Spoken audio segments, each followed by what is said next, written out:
Police station Telhara अंतर्गत येत असलेल्या अल्पवयीन मुलीला लग्नाचे आमिष दाखवून पळवून नेण्याची घटना घडली आहे। तेल्हारा पोलीस सूत्रांनी दिलेल्या माहितीवरून तेल्हारा येथील एका 17.5 वर्षाच्या मुलीला लग्नाचे खोटे आमिष दाखवून पळवून नेल्याची फिर्याद मुलीच्या आईने दाखल केली आहे।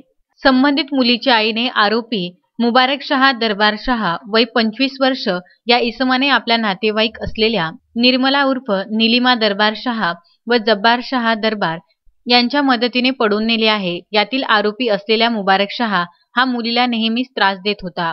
त्यावरून त्याला वेळोवेळी समजावून सांगितले होते। मात्र 15 जून रोजी सकाळी मुलगी पेपर देण्यासाठी शाळेमध्ये गेली।